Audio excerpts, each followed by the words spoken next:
Okay. I don't know what the deal was. I thought I hit it. Okay. Yes. Yeah. So, um, the impeachment. Trump has been impeached twice, but he's been acquitted twice. Um, Mm. so So we know that that's according to the plans of the Most High. yeah, Mm. according to their plan too, because they got something planned for 2024. Hold up. So Oh yeah. it got off? Yeah, but there ain't no surprise. What that was when you understand how the mobsters and all that gangsters work. What they did to what's his name daughter that was in the Republican senator that voted for the impeachment. What her name was? The guy who was vice president under Bush. Cheney. Cheney's daughter. See how they kept on sabotaging her in the news and all that. Mm. So they was shooting all that at the Republicans to make a decision on the Trump. They put To make a CNN. decision on what? They was shooting at her and did all that. They was sabotaging her to send a message to all Republicans if they voted to impeach Trump, make him guilty on his last vote. So by them sabotaging her, they already knew that I ain't finna vote against him because they ain't finna do me like that. Right. Scared all of them. Okay. Yeah, that's what They Trump was trying to do. That's what he's trying to do with them people in Georgia when he called that man on the phone, but it ain't work. Mm. Yeah, Okay. right. And So then they he, made an example out of her to send a yeah, message to them. yeah, he put indirect message, Mm-hmm. indirect message of fear to all the Republicans. And you bet you Mm. better not vote to impeach him. We're gonna do. You think we doing something to her? You wait till you make that decision if you want to and see what happens. Mm. That's what it was doing. Okay. That's how mobsters work. Send indirect message. Right. Right. So you think they put a horse in their bed? Horse head? Probably That's did. the, that's the kind of stuff they do. Oh yeah. Ooh, boy. Mm. Mm. The gentleman that they recorded in the White House that had on the helmet with the horns or whatever. Right. I was reading on him that he requested to be transferred to another jail because of his, diet, right? Right. And they requested, they approved the request. They moved him. Okay.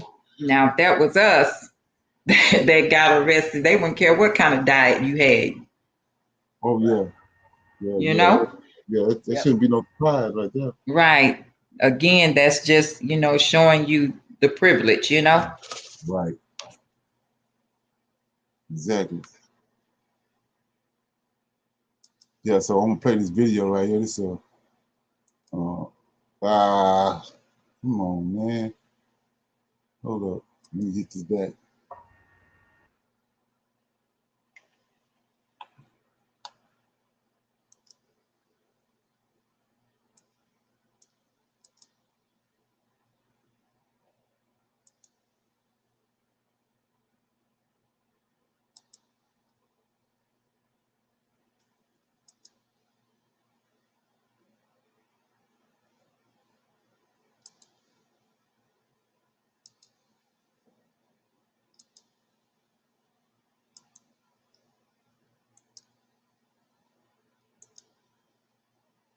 Yeah, this the black doctor.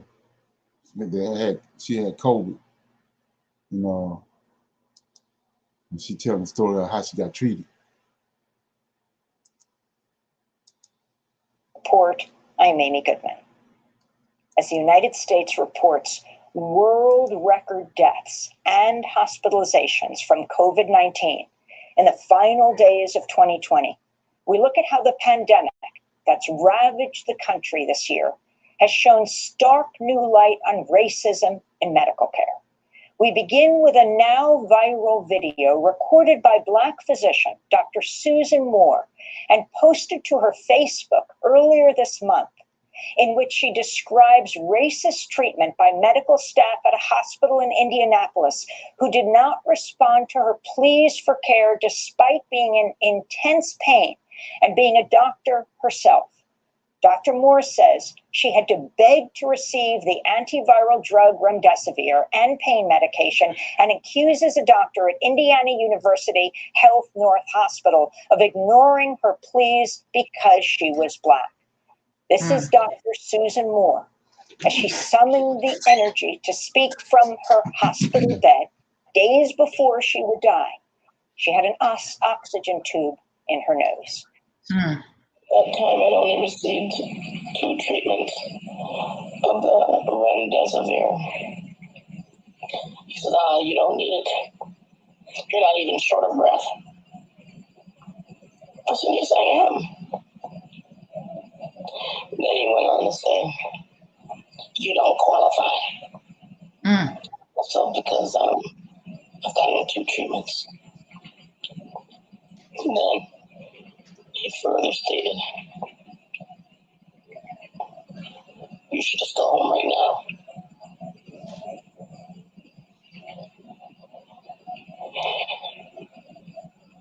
And I don't feel comfortable giving you any more narcotics.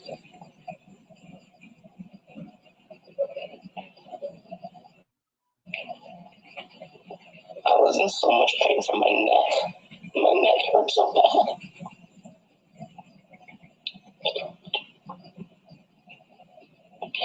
I was crushed. He made me feel like I was a drug addict. And he knew I was a physician. I don't take narcotics. I was hurting. So I spoke to patient advocate who left me wanting. There's not much I can do. So I started asking, send me to another hospital where they can treat me. If they're not going to treat me here properly, send me to another hospital. Well, next thing I know, I'm getting a stat CT of my neck with and without contrast. The CT went down a little bit into my lungs, and you could see new pulmonary infiltrates, new lymphadenopathy all throughout my neck. And all of a sudden, yes, we'll treat your pain. You have to show proof that you have something wrong with you in order for you to get the medicine. I put forward and I maintain if I was white, I wouldn't have to go through that. The other thing that white Dr. Bannock said was that if I stayed, that he would send me home Saturday at 10 p.m. in the dark. Who does that? On a weekend, who does that? This is how Black people get killed. When you send them home and they don't know how to fight for themselves. I had to talk to somebody, maybe the media, somebody, to let people know how I'm being treated up in this place. And he gladly told me, I know you're a doctor. And he didn't want the Black doctor to have no medicine, nothing. And then had the nerve to say it's because of him, the nurse, that I got the medicine. Really? Because of you? No. How about because I had that stat CT in my neck where it showed all of that lymphadenopathy and infiltrates? Yeah, you didn't know about that? You didn't get that in report? That's what I said.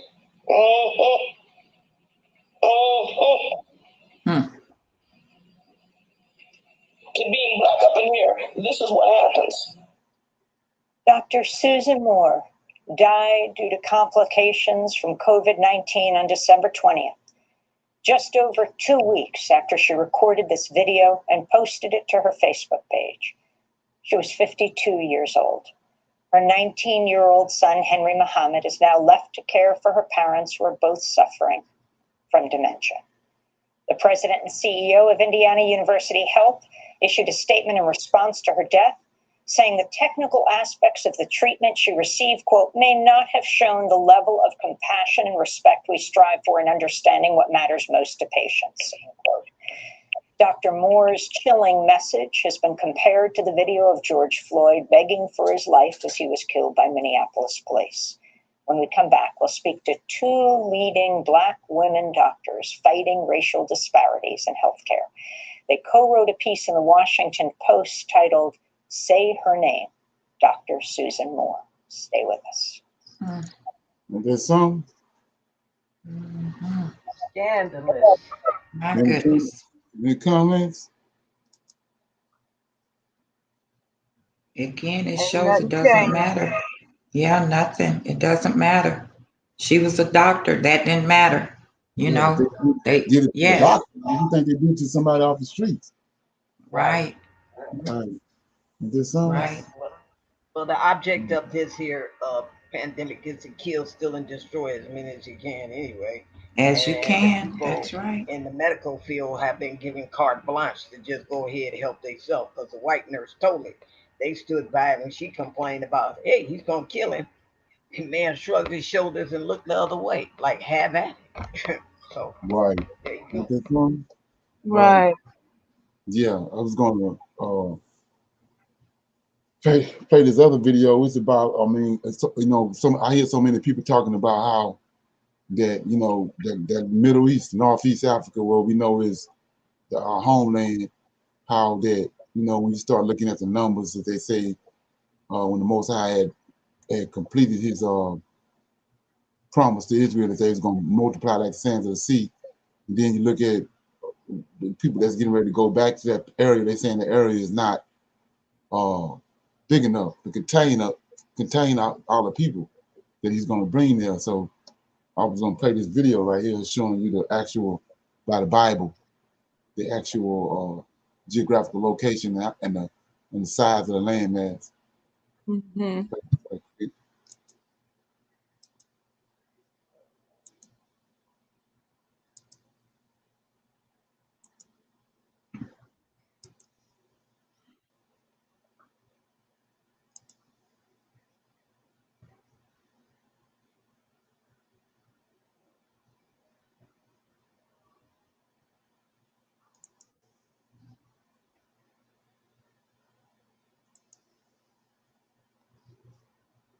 Whoa.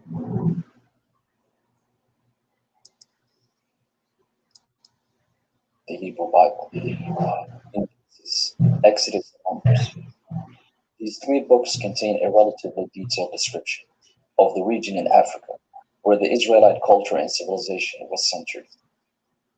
The references found in these books are many times obscure and ambiguous, and difficult to discern because of the absolute nature of the place names that are used as reference. But they still have preserved for us a rough picture of the borders of the region known in the Bible as the land of Israel. The first map is found in Genesis 15. In the passage where God describes to Abraham the area that would forever be inherited and occupied by his descendants. In the same day the Lord made a covenant with Abram, saying, Unto thy seed have I given this land, from the river of Egypt unto the great river, the river Euphrates, the Kenites, and the Kenizzites, and the Kadmonites, and the Hittites, and the Perizzites, and the Rephaims, and the Amorites, and the Canaanites, and the Girgashites, and the Jebusites. The area described in this passage includes a very large and vast region in East and Northeast Africa. It begins with the river of Egypt, which, as we will soon see, stretch as far north as the edges of the first cataract in the city of Aswan. The borders then continue south towards the Euphrates River in Ethiopia. Yes, the biblical Euphrates River, which is a separate topic in itself, a topic which we will cover in a separate episode, was not located in Iraq, but actually in Ethiopia. But until then, all that we need to remember is that the biblical Euphrates River is not the river that it has been associated with for the past 2,000 years, but another river that was located in Ethiopia. The Genesis borders begin in the city of Aswan, the most southern borders of ancient Egypt, and they continue all the way down to Ethiopia. These borders are further elaborated by the next map.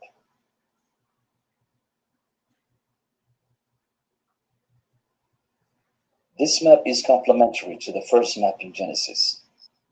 Unlike the Genesis map, this map begins the borders of Israel from the Nile River in Ethiopia, or the Yam Suf, and then stretches northwards towards Egypt. This is opposite to the map in Genesis 15, which began in Egypt and stretched down towards Ethiopia. The reason for this is that at this particular instance in the Exodus saga, the Hebrews have already left Egypt and are standing at Mount Sinai, and this map reflects this historical reality. It begins the borders from where the Hebrews were standing at the time, next to Yam Suf in Ethiopia, and then stretches northwards in the opposite direction towards Egypt. From the Yam Suf in Ethiopia to the Sea of the Philistines would translate in modern language to from the southern parts of the Nile, most likely the Atbara Tekese joining point, and then upwards towards the river of the Philistines. The question then is, what is the Sea of Philistines? The Bible describes the Philistines as the descendants of Mizraim, the ancestor of the Egyptians. And Mizraim begat Ludim and Anamim and Lehabim and Naphtuhim and Pathruzim and Casluhim, out of whom came Philistim. See that? There's giants. All that's giants. That's what I'm telling you. This can't be Ham's son. I mean, you know, yeah, there's them I am. Them all giants right there. And then, like I said, notice what he just showed you, their complexion. Dark. Real dark. So check. So that basically means like angels' kids. Right. And so like I said, I'm showing you how they the melanin is the plumb line. And so they angels because they got an overdose. They got melanin, they blue black. So they got all the melanin. It's just like when you cooking a cake or you cooking a steak. You tell them the person you want it seasoned. And then you got other people who say, I want it well seasoned. Well, when he created the angels, they got all the melanin, all the characteristics of the melanin. But when he started making men, he gave them a certain amount of melanin. That's the difference in the angel and the man. These angels, they got melanin, you know, which give them more characteristics and more power and more strength than what the humans had, because they had more melanin. And the darker, blacker they are, it means that, you know, those angels brought that down to the earth. It wasn't meant to be here like that. Okay. Yeah, They're also described as being either the ancestors or the inhabitants of a region or a people that's known in the Bible as Kaftor. Are ye not as children of the Ethiopians unto me, O children of Israel, saith the Lord? See, the Ethiopian, have not I brought up Israel out of the land of Egypt and the Philistines? The Ethiopian and Israel, both of them brown skinned. That's why he's saying that. From Kaftor and the Syrians from Ker, because of the day that cometh to spoil all the Philistines and to cut off from Tyrus and Zidon every helper that remaineth. For the Lord will spoil the Philistines, the remnant of the country of Kaftor. The Bible doesn't explicitly state where the Kaftorites live. So let's look at that. Let's look at that right quick. So he said the Philistines is the remnant of the country of Kaftor, right? So go to Deuteronomy chapter 2 right quick.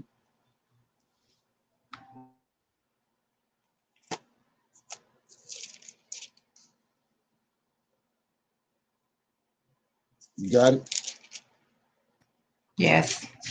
So I showed you one of the previous videos in Deuteronomy chapter 2 is when they going through the wilderness, they left Egypt. They run into all these giants, all these nations of giants.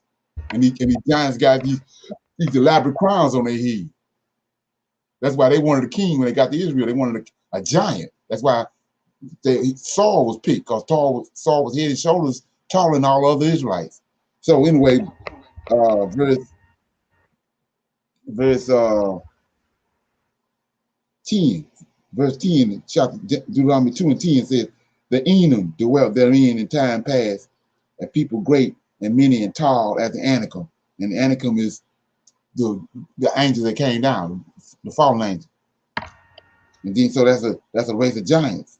Then you turn the page and you go to 20, verse 20. That also was counted land of giants. Giants dwelt therein in old times. The Ammonites called them Zezazim. That's another race of giants. But where I'm going to is what the guy just said. The Philistines was a remnant from Caphtor, right? Well, go to verse 23. Look at it. 23 says, and Avon which dwelt in Hezron, even unto Azar, the Capharim. See that? That's the Capharim. That's the giants.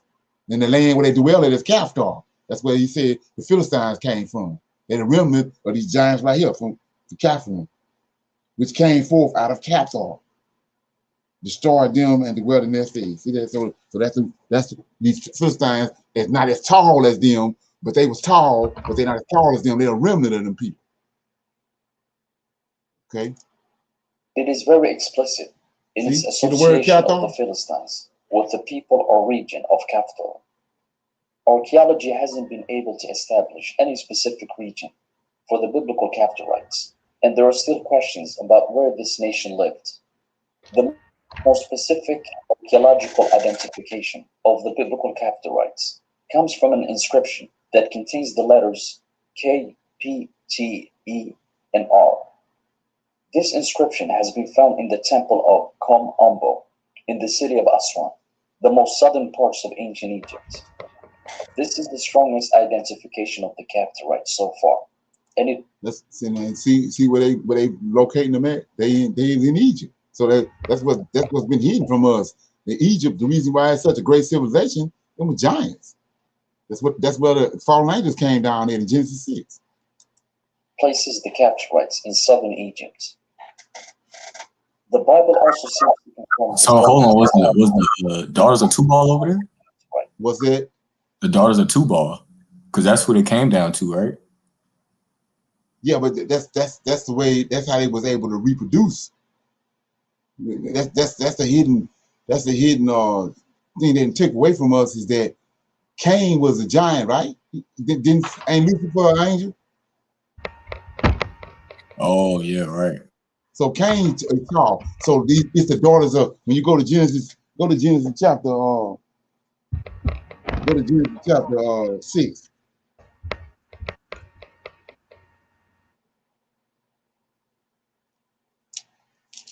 So like I said, if you get a chance, watch the movie Jack the Giant Slayer, and then you're gonna see the proportion of how tall these giants was compared to the women. And ain't no way them giants went into them women.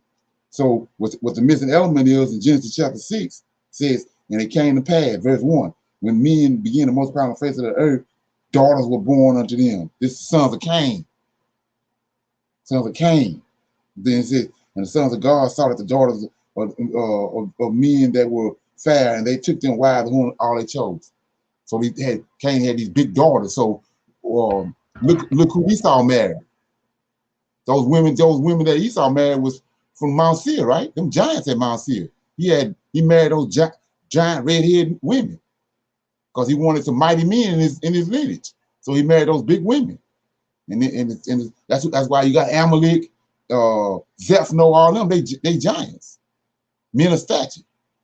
So anyway, so that's what how they hoodwinking us. In Genesis chapter 6, verse 1, came to pass when men began to multiply on the face of the earth, their daughters were born unto them. It's Cain's lineage. He the only one that can have giant daughters because of where he came from. So that's when these daughters these women started being born, that's when they started going into them. Okay.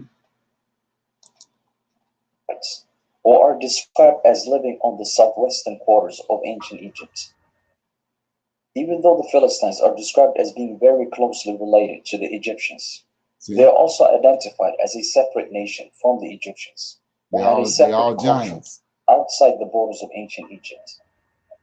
They are described as having existed and having been powerful even in the days of Abraham, So I got a roughly 1400 or 1500 BC, and to have continued as a powerful political and military opponent of both Israel and neighboring nations, all the way until the time of King David, roughly 9th century BC.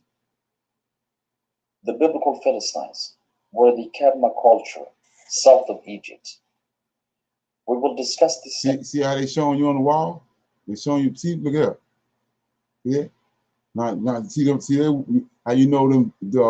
These giants. See they wearing those. See that clothes that what they call that is like it's almost like see through. But see how dark they is, and then he's showing you the other men over here. See these Israelites. See how brown? See that's Burl. That's the color right there. They're showing you exactly what's going on. See, look at that. They go brown skin man. They go jet black one. See that? He's showing you. Look at this brown right here. These Ethiopians and Israelites. But these over here, these Egyptians, the dark ones. Okay. Nation in details in a following episode. The Philistines were situated southwest of Egypt, precisely in front of Edom and Moab, which previous episodes showed that they lived in the southeastern Nile coast of Sudan. But they shall fly upon the shoulders of the Philistines toward the west. They shall spoil them of the east together. They shall lay their hand upon Edom and Moab, and the children of Ammon shall obey them. 2 Chronicles describes the Philistines as being neighbors of Cush, ancient Nubia. Moreover, the Lord stirred up against Jehoram the spirit of the Philistines and of the Arabians that were near the Ethiopians. 2 Chronicles is sufficient to completely discredit the claim of the biblical Philistines having lived in modern-day Palestine. We will discuss this topic more in depth in a following episode. The Philistines' southwestern location explains why the book of Exodus tells us that the Hebrews were not allowed to go through the Egyptian desert and straight south through the Saharan desert on the exodus out of Egypt, but instead had to cross the Nile eastwards and then go south.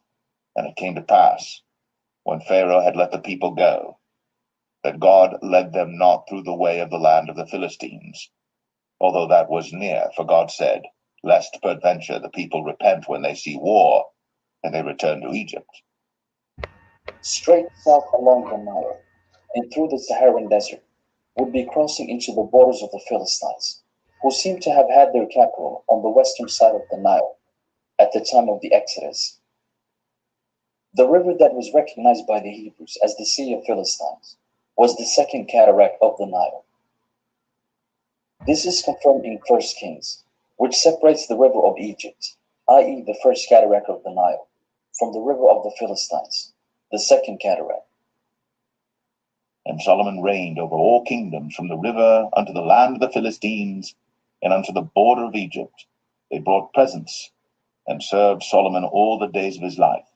An interesting yet obscure confirmation can also be found in 2 Kings, which describes the Philistines as living as far north as Migdol, the fortress city. He smote the Philistines even unto Gaza, and the borders thereof, from the tower of the watchman to the fenced city. Migdol, as explained in the video, the real Exodus route to Ethiopia, refers to the Abu Simbel towers of the first cataract in the city of Aswan, or as they are called in this verse, the Tower of the Watchman, meaning the watchmen on the Abu Simbel towers of southern Egypt, the towers that were erected by Ramses to demonstrate to Nubia the power of Egypt, and thus guard and protect the country from a potential Nubian invasion. Another interesting detail is that the word kafto actually means crown. Could this be a reference to the city of Aswan, which was located the furthest north of Egypt? Could the crown of Egypt, meaning the furthest north on the reverted ancient Egyptian map, be biblical kafto, the geographical crown on ancient Egyptian territory? The Reed Sea to the Sea of the Philistines would mean from the Nile coasts of Sudan and Ethiopia to the second cataract in Sudan, and from the Saharan desert in the north, all the way to the great river, the Euphrates. The most detailed map on the land of Israel is found in the book of Numbers. Although this is the most detailed map in the Bible, it is also the most difficult map to discern because of the obsolete references that are used in this map. Unlike the two previous maps, which made a linear trace of ancient Israelite territory, the map in the book of Numbers divides the land of Israel into 4 regions: north, south, west, and east. The map begins with the Negev borders, the desert borders north of the Holy Land. It first draws the line westward towards the Nile River, towards the land of Edom. This is the furthest west on the Negev borders. It then goes the opposite direction towards the Salt Sea in the Danakil Desert, and this is the eastern edges of the Negev borders. After demarcating the western and eastern edges of the southern borders of the Negev, the map then turns northwards towards Egypt. It first goes north towards the region known as Akrabim. Akrabim means scorpions and refers to the part of the Saharan desert that the Hebrews were migrating through during the Exodus when they were attacked by scorpions. This is somewhere in the southeastern parts of the Saharan desert. Who led thee through that great and terrible wilderness, wherein were fiery serpents and scorpions and drought, where there was no water, who brought thee forth water out of the rock of flint. The borders then continue northward towards the city located in Egypt and is called Atzmon.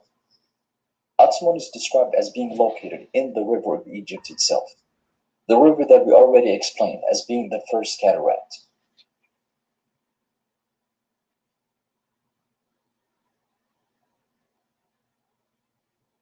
Aswan, a clear Hebrew corruption of the name Aswan, refers to the southern edges of ancient Egypt.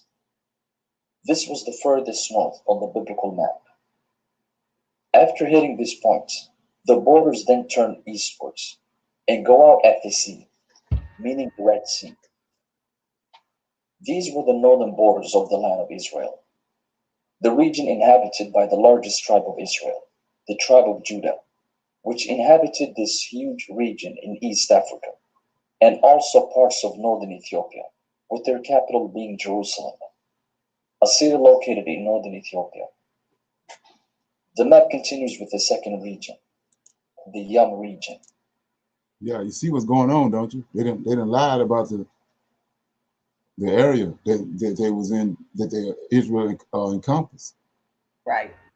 They lied about it. See how big that is? Yep. Yeah. And as for the western border, ye shall even have the great sea for a border. This shall be your west border. The sea here refers to the Nile River, which represented the most western parts of the land of Israel. Further west of the Nile was considered foreign territory and was Nebo, Moab, Edom, and other regions. This explains how Moses could stand in Nebo and view the land of Canaan without entering it. Nebo, modern-day Nuba Mountains, are located further west of the Nile River. So Moses could stand here without violating the ban on entering Canaan, which started with the Nile River and stretched eastward towards the Red Sea. And further south of the Nile River was counted by the Hebrews as not being the Yam Suf, but another river, which is also mentioned in the Bible, and which we will cover in a future episode. The map continues with the third part, the southern part of the land of Israel. The word Zephon has an obscure meaning and has been interpreted to mean dark or unknown. In the Bible, this word is used to indicate a southern position on the biblical map. And in this verse, it describes the southern parts of the land of Israel. The Zephon borders begin with the Euphrates River in central Ethiopia and continue towards Mount Hor, which was located on the borders of Edom. meaning westward towards the Nile.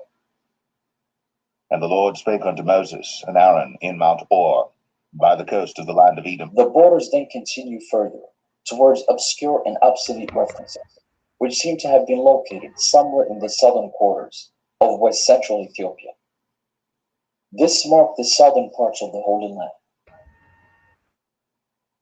And the final part of the map, the eastern borders.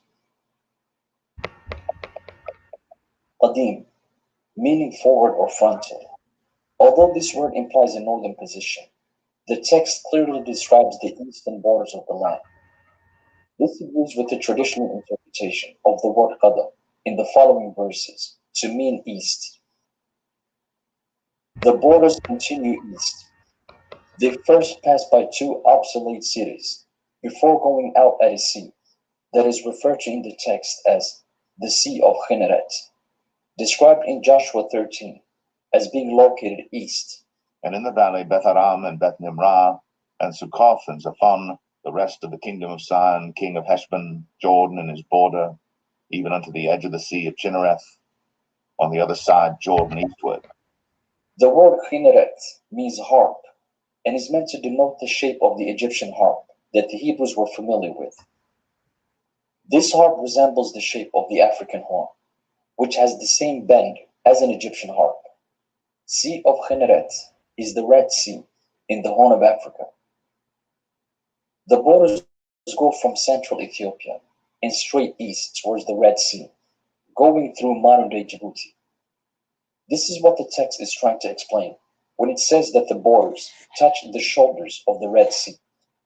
The authors use the imagery of the human body, where the you notice when I was talking, we was talking about how they got a flight from Atlanta to Addis Ababa right here.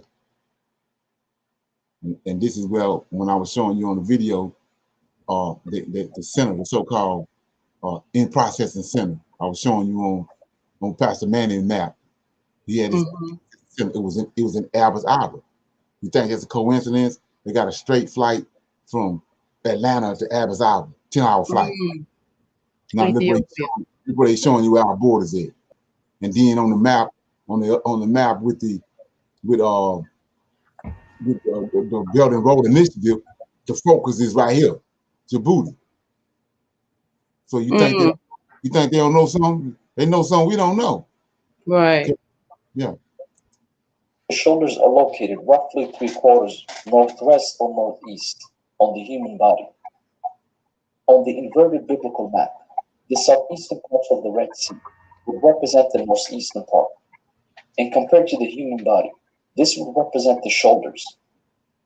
A brilliant description of where the southeastern border. So do everybody see that man inside that map? Yes. Okay. Borders of the biblical land ended.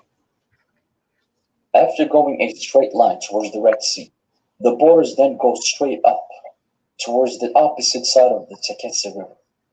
The borders then end at the Salt Sea, meaning the Danakil Desert. This was the Qadim, or the eastern borders of the land of Israel. These four regions represent the borders of the biblical land of Israel, beginning with the first cataract in Egypt and stretching all the way down to central Ethiopia, and then from the Nile westward and going out at the Red Sea. This is the region that is known in the Bible as the land of Israel, the home of the Israelite culture of ancient East Africa. The Bible tells us that this entire region was once controlled by one Israelite king, King Solomon, during the golden age of ancient Israel, and that Solomon ruled from central Ethiopia all the way to the borders of Egypt. And at that time Solomon held a feast, and all Israel with him, a great congregation from the entering in of Hamath unto the river of Egypt, before the Lord our God 7 days, and 7 days, even 14 days. Archaeology has somewhat confirmed that there was a monolithic culture that occupied this area before the establishment of the Demot culture, and that this monolithic culture later became unified and known as the Demot civilization. Monroe Hayes quotes this discovery in his book, Oxford, An African Civilization of Late Antiquity, with the recent studies showing that in the late 2nd or early 1st millennium BC, the eastern part of the Tigray Plateau was included in a widespread cultural complex on both the African and Arabian Tehama coasts of the Red Sea, in contact with the lowlands of Sudan, and perhaps with the Nile Valley, while the western part was in contact with the people of the Gash Delta. These two regions of the plateau later became unified culturally and politically under the Demot monarchy, meaning the biblical Israelite monarchy. Okay.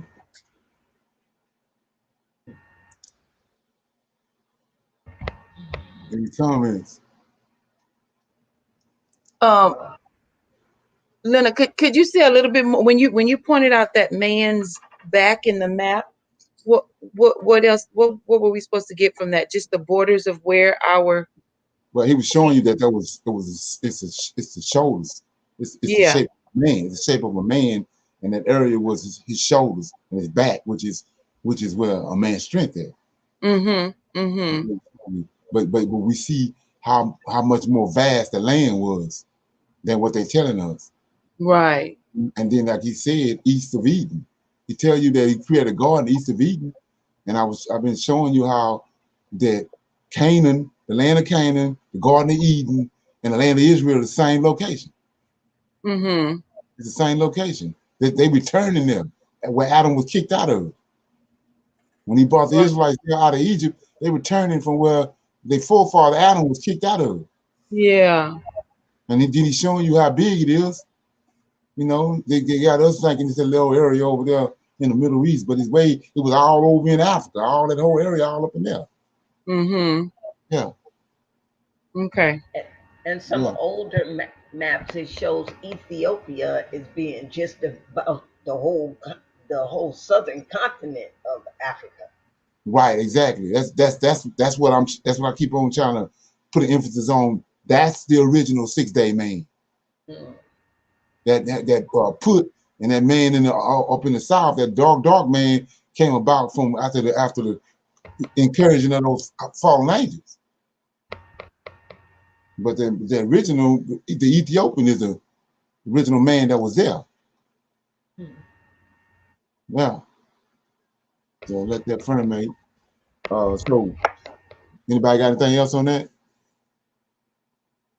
Okay, so what I'm gonna do now is somebody had made a request to talk about Naamah.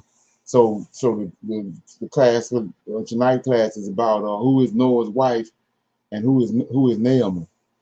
So we're gonna pick it up in Genesis chapter 5. Genesis chapter 5 says, and I was gonna go into the book of Lamech, but I can't seem to find it. It's hiding from me. So I'm in Genesis chapter 5. I'm in Genesis chapter 5, and the reason I'm going here is because it tells us right that in verse 30, I'm gonna start at 27. It says, and all the days of Methuselah were 969 years, and he died. And Lamech lived 182 years and begot a son, and he called his name Noah, saying, the same shall comfort us in concerning our work and toil of our hands, because of the ground which the Lord hath cursed. And Lamech lived after he begot Noah 595 years and begot sons and daughters. And all the days of Lamech were 777 years, and he died. Right? Then verse 32 says Noah was 500 years old, and Noah begot son Shem, Ham, and Japheth. So a lot of people read over there, say Noah 500 years old before he's 500 years before he got a son. So I don't know about nobody else, but that's a red flag for me. It sticks out. I mean, he lived 500 years before he got a wife and got sons and daughters. See that? Yes. Okay. So say he was 500 years old. Well, now we're going to go to the book of Joshua. I'm in chapter 5 of Joshua. So I'm start reading verse 1.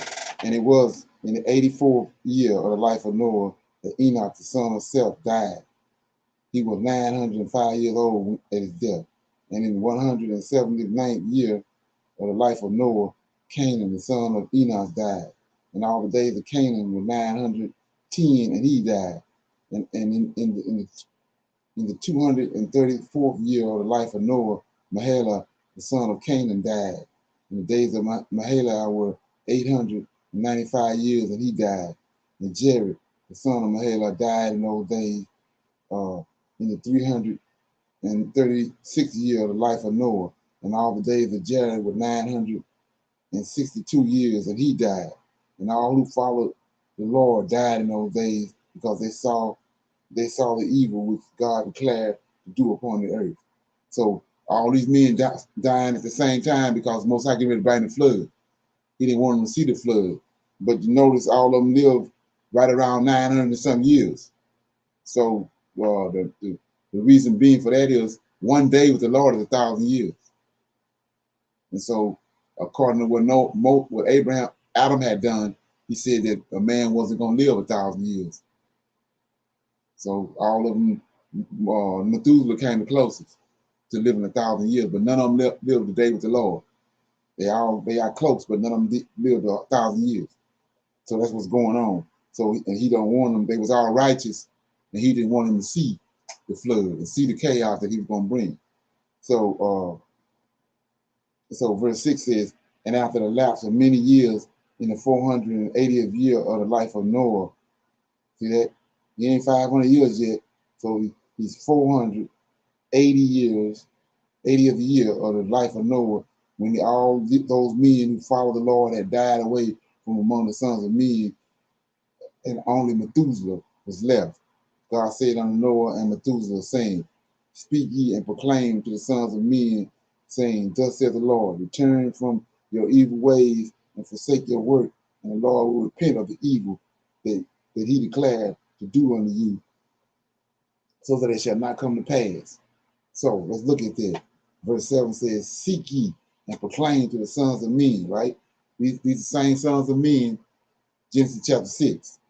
Thus saith the Lord, return from your evil ways and forsake your works, and the Lord will repent of the evil that he declared to do to you, so that it shall not come to pass. So what was the purpose of the flood? Can anybody answer that? To wash off the evil from the earth and the wicked works of man.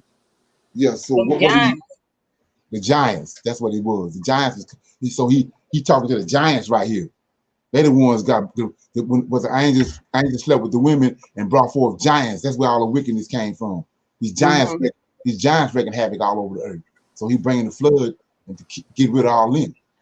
So was Eve? Was she like a giant, or was she like? Because how did the angel first go into Eve? You dealing with Lucifer? He a cherub. Yeah. Oh, so he could shapeshift. Yeah, they can shapeshift. Oh yeah. Okay. Yeah, that makes sense. Okay. So verse 8 says, for thus says the Lord, behold, I give you a period of 120 years. If you will return to me and forsake your evil ways, then will I also turn away from the evil which I told you, and it shall not exist, says the Lord. And Noah and Methuselah spoke all the words of the Lord to the sons of men day after day, continuously speaking to them. But the sons of men would not hearken to them, nor incline their ears to their words, and they were stiff-necked. And the Lord granted them a period of 120 years, saying that they will return, then will God repent of the evil, so as not to destroy the earth. Noah, the son of Lamech, refrained from taking a wife in those days. So see, now explain why he's 500 years old. It says, Noah, the son of Lamech, refrained from taking a wife in those days to beget children, for he said, Surely now God will destroy the earth. Wherefore then shall I beget children. Then and Noah was a just man. He was perfect in his generation. And the Lord chose him to raise up seed from his seed upon the face of the whole earth, right? Then said, and Noah saw, and the Lord saw Noah, and the Lord said unto Noah, take unto thee a wife, and begot children, for I have seen the righteousness before me in this generation, and thou shalt raise up seed, and thy children with thee in the midst of the earth. And Noah went and took a wife, and he chose Naamah. See that? Noah chose Naamah, the daughter of Enoch. See that? Daughter of Enoch. And she was 580, and she was 580 years old. So she almost like 100 something years older than Noah. So let's look at that. So it's two Lamechs, ain't it? Yeah. It's two Enochs, Yes. right? Yes. Two Enochs, right? It's two Enochs, two Lamechs, two Methuselahs. So now go to Genesis chapter 4, verse 22. You there? Yes. Yep. So it says, remember that Zillah and Adar came out of Adam's lineage. It was a crossover happened right there. Lamech married into Adam's lineage. And we know how Adam's daughters they looked it. It was beautiful. So we in 22. So it says, and Zillah, this is one of Adam's daughter. She had a daughter for Lamech, and she also bore Tubal-Cain in a structure of artificial brass and iron. And the sister of Tubal-Cain was Naamah. See that? But so what we're looking at is two Naamahs. Because let's go back to now this Naamah in Genesis chapter 4 and verse 22 is spelled Naamah,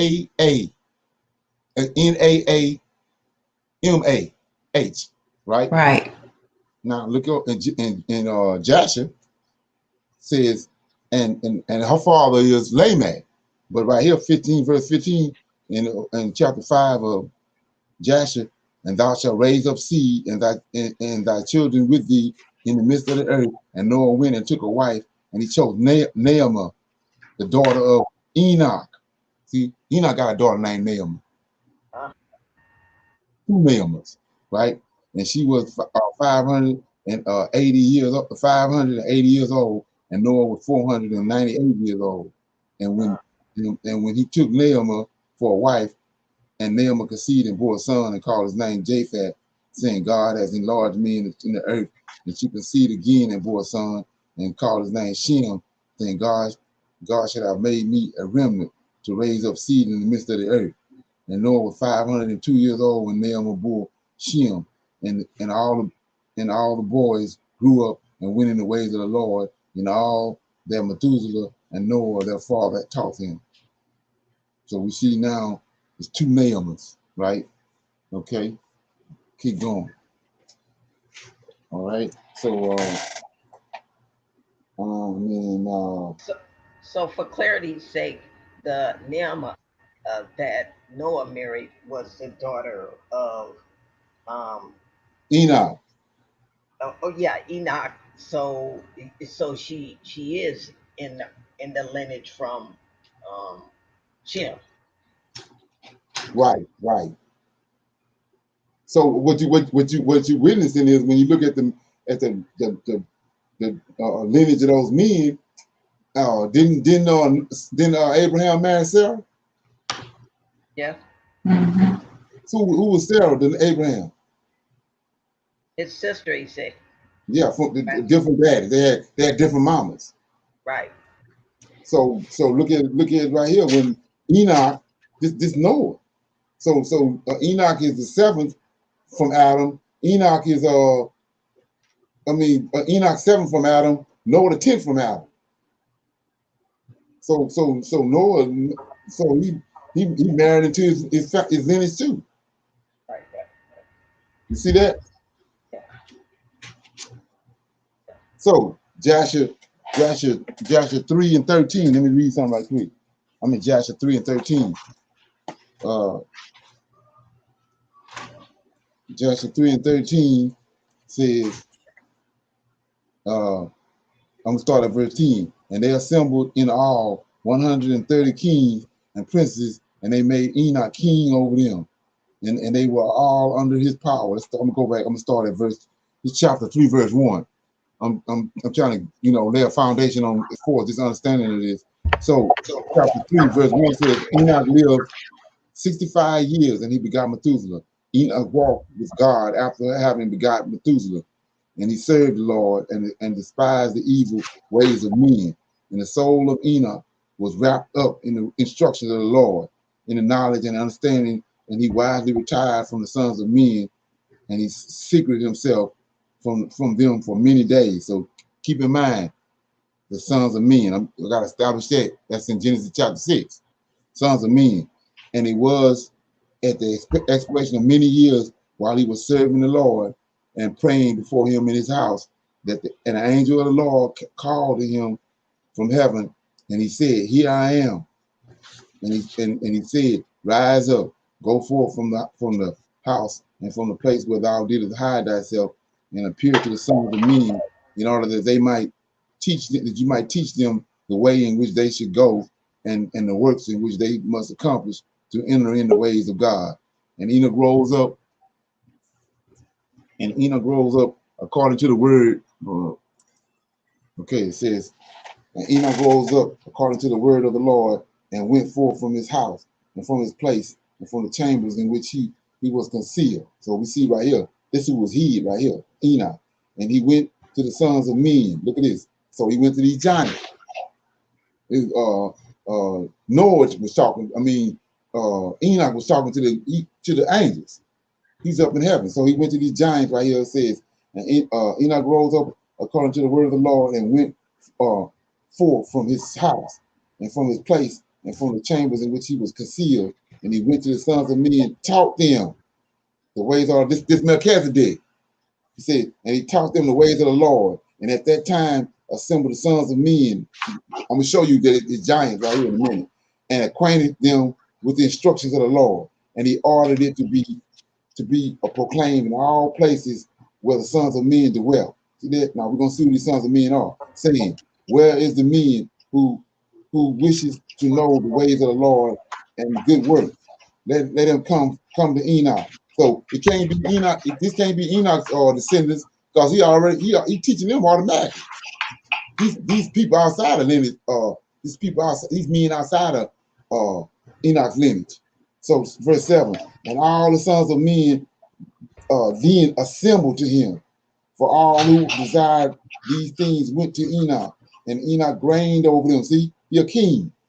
It's Melchizedek. So Enoch reigned over the sons of men, according to the word of the Lord, and they came and bowed to him, and they heard his words. So what we looking at? Like I said, if you don't have it, go get you a copy of Jack the Giant Slayer and watch it. That's Melchizedek. So and when he had his crown on, when Jack put that crown on, all the giants bowed down to him. So they ain't no but the story of Enoch. So anyway, 8, it says, and the Spirit of God was upon Enoch, and he taught all his men the wisdom of God and his ways, and the sons of men served the Lord all the days of Enoch, and they came to hear his wisdom. And I see that, so that can't be his people. They ain't got to come to him. They ain't got to come from nowhere else. Enoch right there with all his descendants. So these people outside of Enoch's lineage. So 9 says, all the kings of the sons of men, that's these giants, right? So go to Deuteronomy chapter 2.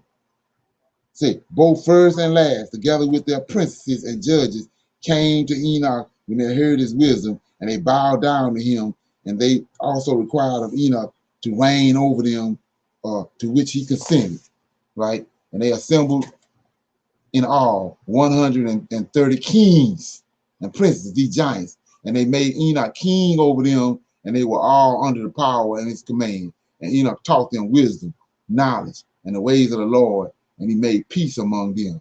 See, they can't be his people. And peace was through the earth during the life of Enoch. And Enoch reigned over the sons of men 243 years.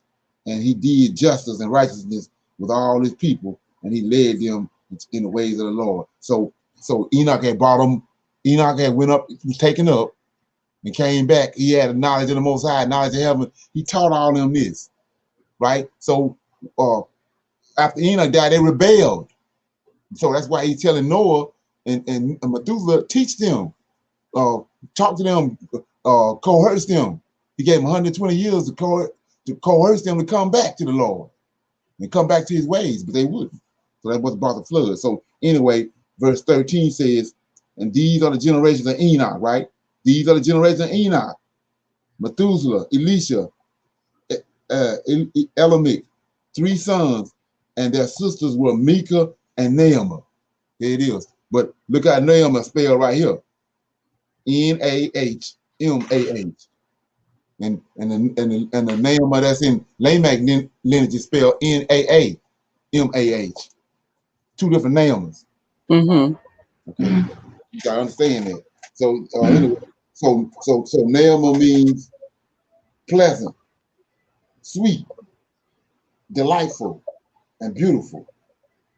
Right? That's what Naamah means.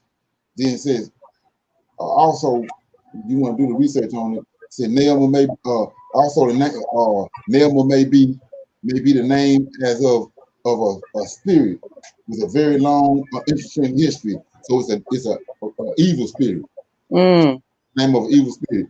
Naamah may both be a goddess or a divine ancestress. So what happened when the giant died? They stay on the earth. They can't go back up. As what? As an evil spirit. So ain't that what we're looking at? Okay, yeah. So you see that? Yeah. So but like I said, it's two. You got two big. You got Naamah from Adam's lineage through Enoch. Then you got a Naamah from Cain's lineage. So it's two different Naamahs. So, but what I wanted to do, I couldn't find my book. Lamech is hiding from me, but it was telling you in that book how those fallen angels and those giants was raping Naamah, the one Tubal-Cain's sister. They was abusing her and doing all kind of stuff to her. So whenever I come across it, I'm gonna read that. But yeah, it was a lot of stuff going on with Naamah from Tubal-Cain's lineage. And then you gotta understand too, they was mixed. It was Cain's descendants, Lamech was from Cain's descendants, married into Adam's descendants. Ada and Zillah. Yeah. And you know the whole confusion of having 2 names, you know, that wicked scheme was a part of the creation from jump. You know, you got 2 Methuselahs. You got so Leonard, where that origin is from where? The fallen angels? What's that? The origin of that double naming, like a righteous one and a wicked one. No, it's from Lucifer. He's jumping off. He's not a creator. He's an imitator. He's jumping off the Most High creation. So like Enoch came. The wicked Enoch came first, and then then later on, Enoch came through Adam, 7 from Adam. But Cain firstborn son named Enoch, and then he have a son called he got a son called Methuselah, and he got another son called Lamech. So he already from the jump he's bringing in confusion because he's naming all these sons the same as Adam's lineage. Yeah. And it's always 2. Like I say, it's 2 temples. No, we know now Herod, you know, Edomite can't build no temple to Yah. But And when it's we was in go ahead. church, we was in Sunday school, in church, and BTU, they were telling us that you know, the Herod Temple, like Herod Temple was part of the Israelites, but Herod Temple ain't got nothing to do with the Israelites. Right, It's like, exactly. And yeah. so, Leonard, those double naming, does that have a connection to the two figs? Well, it's two figs and it's some wicked Israelites. It's wicked Israelites just as well as it's a good set of Israelites. But they didn't kill when just from the map. We just watched. The Most High, when they came into the land, they were supposed to get rid of all the people of the land. He told them to go in and utterly destroy all of them. They didn't. So the land where the Philistines at, that's Israel land. But the Philistines run them out. So the wicked seed was doing what they seen these people doing. But if they would have destroyed them, they wouldn't have became wicked. They started going up in these high places. So like I said, what's in the high places? These angels, fallen angels up in these mountains. Yeah. And those giants, the giants all over the land of Canaan, they've been going up in these mountains forever, up there to deal with their fathers and worship them up in these mountaintops. So the wicked Israelites started doing what they seen them doing, going up in high places. Okay. That's why you got to break that down when you say El. When they saying God, they know God is El. The angel. So you can't say God. These L's. So what he's saying, when you understand what's going on, he's saying, don't worship no other angel but me. Okay. Right. They put the word God in there, but you can't use that word. Okay. Like I said, you can't put Elohim when you see Lord and God. You can't put Elohim there because Elohim is angels. Because even after you say El, you have to identify if it's a wicked El or a righteous El. And then what his name is. That's why all through the book you see that they ask him, "What's your name?" That's what Jacob asked the angel he was wrestling with. What's your name? And then he asked him, why you asking for my name? And just a little go ahead. The name means something. Right. So just a little quick side note, then I'm gonna let it go. So we see the New Testament. Jesus asked this one man that was possessed of evil spirits, say, "What's your name?" And the dude say, "My name is Legion." You know, so once again, we see where they're, you know, where they are taking that from the Tanakh.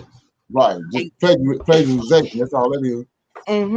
Right. So let me ask you a question. All right.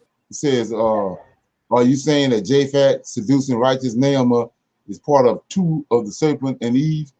No, it's two Naamahs. The Naamah right here, the one you the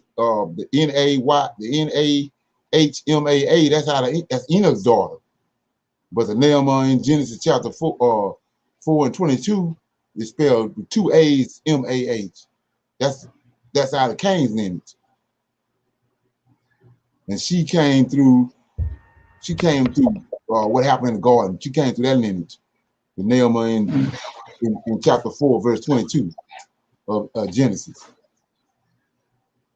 And so, like I said, where the deception came in at is that they trying to make they want you to think it's one Naamah, but it's two Naamah. As a matter of fact, Solomon got a wife named Naamah. Let's look at that. Let me find out. 2 Kings chapter 14.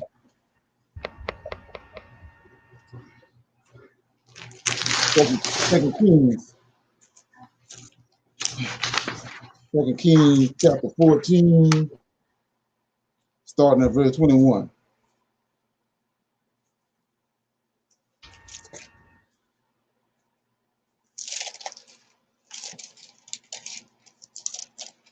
Okay, starting at verse 21 says, and all the people of Judah took Azra, which was 16 years old, and made him king in the stead of 2 Kings. Let me see if I'm right there. No, 1 Kings. My bad. 1 Kings.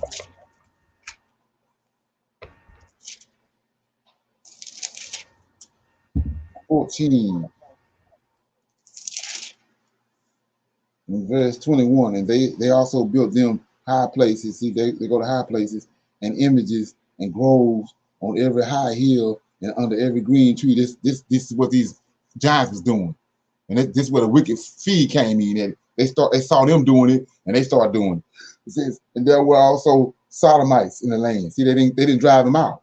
That's how they became wicked, and they did according to all the abominations of the nations which the Lord cast out before the children of Israel. And it came to pass in the 5th year of King Rehoboam that Shishak. Let me see if I'm in the right place. First Kings 14, 21. Okay, it says, and it came to pass in verse 25. Came to pass in the 5th year of King Rehoboam that Shishak, king of Egypt, came up against Jerusalem, and he took away the treasures of the house of the Lord and the treasures of the king's house, and he took also away all the shields of gold Solomon had made, and the king Rehoboam made in their stead brazen. Let me see what I made, man. Brazen shields, and committed them into the hands of the chief of the guard, which he kept at the door of the house. Let me see what I'm doing. Verse 31. And Rehoboam slept with his fathers and was buried with his fathers in the city of David, and his mother's name was Naamah. See that's Solomon's wife. Naamah, an Ammonites, and Abijah his son reigned in his stead. So Solomon had a son. Solomon had a wife named Naamah. Okay, so I got another question up here. Let me see what it say. He says that Japhet a giant. Well, what you have to understand about that is when the Most High, those original giants, they was huge. From when the fallen angels first came down, where the Most High removed the source, where they came from. He had Michael and those other 6 angels bind all those fallen angels in the earth. Well, that means they stopped being as tall as they was. They still was tall, but they weren't as tall as the original ones was. That's where Japhet come in at. Right. But he's out of that lineage. And like I said, when you understand all that, he's the one, it's him that slept with Noah's wife, not Ham. Because that's what they was doing before the flood. They would go into a man's house and sleep with the children, the son or the boy, or with the wife in front of the man.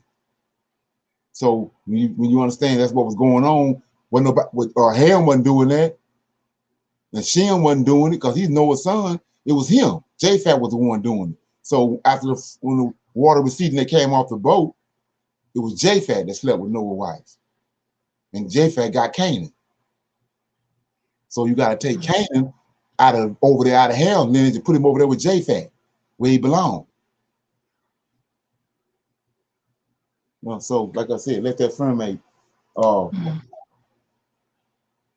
So with that being said, anybody got any more questions? I'm gonna touch on this some more at the beginning of Monday night because I'm waiting for my book of Lamech to show up. I don't know what happened to it and disappeared on me. Okay, Leonard, I have a question, and maybe it can wait until Monday. But in the book of Jubilees, I think it also talks about Noah took a wife, right? Okay. Zara, I want to say that was her name, if I remember right. Okay. And I was trying to find what chapter that was in Jubilees, but I can't find it. Am I wrong on that? I mean, did you say Naamah? No. Oh, hold on. Let me find it. Okay, it's in Jubilees, chapter 4 and 33.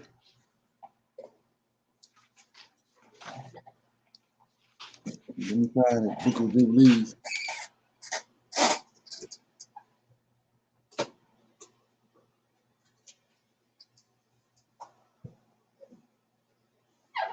Chapter what? Chapter 4.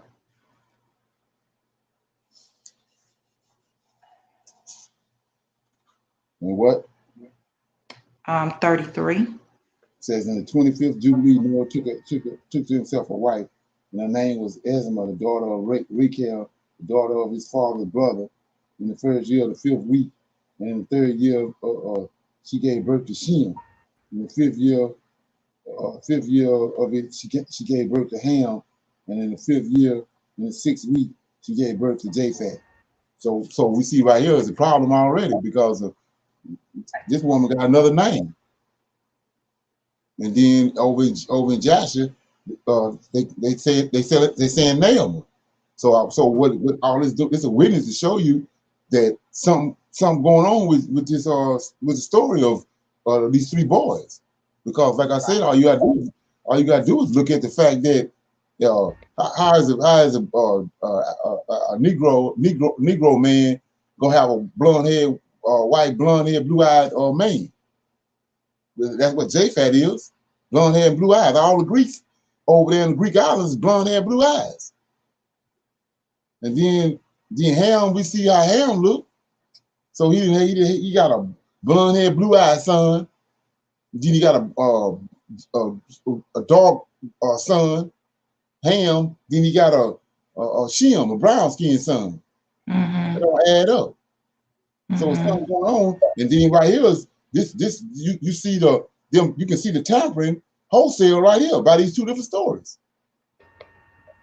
Right. Like I said, maybe you can go in more on Monday because I'm lost now. Yeah. So what you want to do is Google that name of that lady. I'm sorry. Yeah, just Google her name on Google. And then you can we'll talk about it on Monday. Okay, no problem. I can Google her name all day, but I just need it explained to me because it's right. They tell you what the name is, they're gonna give you other sources. And then he's gonna bring another story in there. Then you can pretty much see what they've done. And my thing is, this was my interpretation of that when I first came across it. Like I said, alarm bells went off when he said he was 500 years old before he took a wife. Right. I'm thinking it's the same case with Abraham, because Abraham was married to Sarah. Sarah died. Then he married Cook. So could this be the story right here? That Noah was married to one of these women first. The reason why it's 500 years later before he hooked up with Naamah, because Naamah was 580 years old when he met her, and he was 500 years old. So he had to have a life before that. He must have had a wife before that. And could it be this woman right here? That's why I say Google her name. Then you may can get a nugget of somebody that leads you somewhere else. Right. Start uncovering it. Okay. That's the way you do that, because there's no way you can get to that big of a difference in the name. You got Naamah over here. Right. Exactly. It's a whole other woman. So it's something going on. You got to, we already Googled Naamah, and that means beautiful and pleasant and sweet. So we know that's how Sarah was, and that's how Eve was. So that makes sense. So who is this other woman? That's why Google her name and see what's up. Yeah. Say it could mean mother of Sarah, the name of Noah's wife. Okay. Okay. Yeah, they also that's a mother of Abraham wife. Okay, we'll deal with that Monday. What you saying, Aaron? Yeah, they also got like 2 Jesuses in the Bible. There's one that's humble and says to only praise God and serve Him only, and that was here for the Israelites. And then there's another one that came for the Gentiles and says that He's the first and the last, the beginning and the end, and right. He's all powerful. And He says that no one knows where He came from or no one knows where He's going. Like if you came from God, you should have came from heaven, and if you're serving God, you're supposed to go to heaven. So I mean, it all makes sense. They switched around a lot. Right. That's all they did. Like I say, once you figure out what they did, then like I said, you can train a baboon to do what they did, because all they did was took a story from the Old Testament and then just put Jesus there. That's all they did. But we was fooled for the longest, but now it's being revealed, it's being uncovered. It's like I said, the story when he was talking to the Pharisees and Sadducees, and he said that before Abraham it was me. And then you go back and look at, he said, in the day Abraham met me, he rejoiced. So the only place that it happened at is in Genesis 18. And then when you go to Genesis 18, Michael showed up with 2 other angels. And Abraham saw him, ran to the herd, ran to his house, told his wife to cook some cakes, ran to the herd, told his son to get a lamb and dress it and knead it. And then he got the cakes and the meat and ran back out there where they was at. And then they ate under the tree. That's when he rejoiced. So it ain't him. So all they did was took the story from Genesis 18 and put him there and said it was him. But we know it ain't. We know it ain't because the 3 men that came was angels. And the story they tell us is Jesus created the angels. So it couldn't have been him. That's a lie from the pits of hell. Right. I'll say that JC was made lower than the angels in the New Testament. Right. Yeah. I searched that out and it says higher. He's made higher than he made the angels. Son of man, everything. Let me read that. That's why I say that's when you know once you see what's going on, you gotta throw it away because it's garbage. So let's go look at that right quick. Go to John right quick.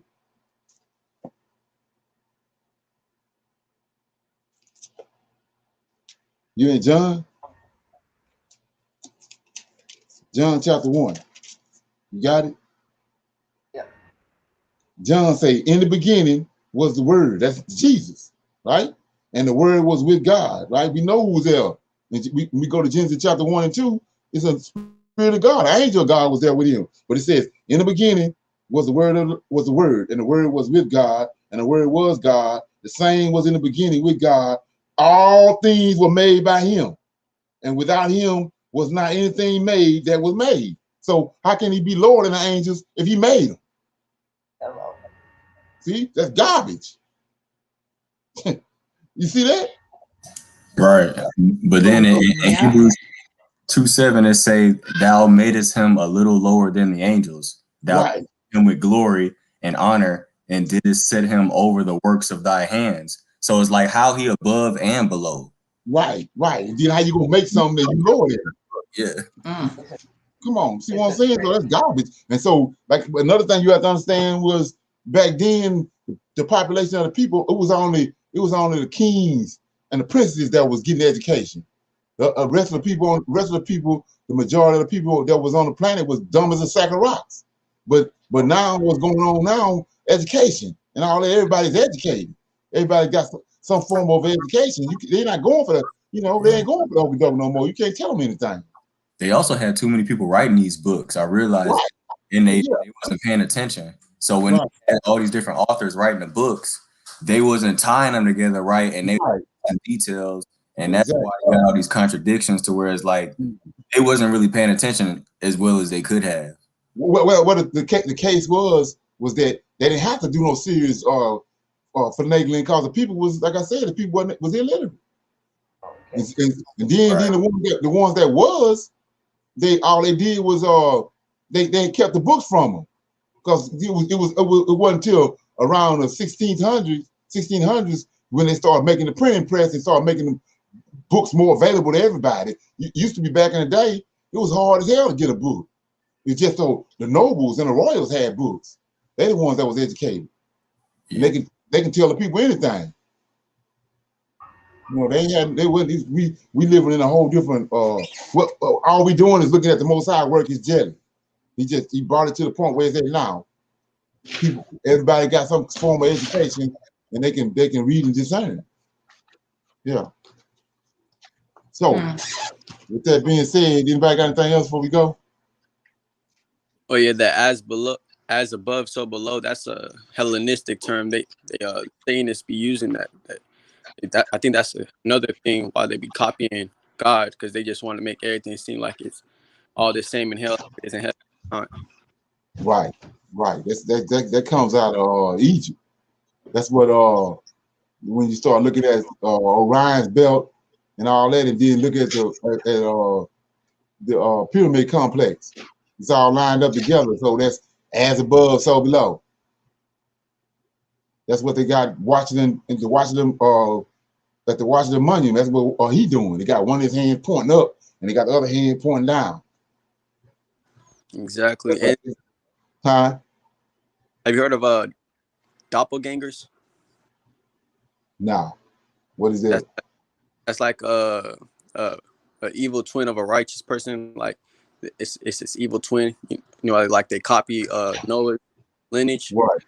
Yeah, I guess that's like a doppelganger. They have in like the movie Get Out. Right. They have the That's good. something like yin and yang, ain't it? Yeah, pretty much. That's exactly what they're trying to do. Okay. Yeah. Wow. Okay. So we're gonna cut it off right there, and I'm gonna see y'all Monday. What's that? You see that question? You see that question down there with Warfa? Warfa? It says, so Esau. Okay, so Esau, melanated man, mixed with J-Fat giant and became okay, yeah. Okay, I can go for that one. Yeah, he definitely got it. He definitely got that snaz. That's what. Okay. You can trace that snaz, like they say. If follow the money, follow that snaz. Wow. Okay. So here we go.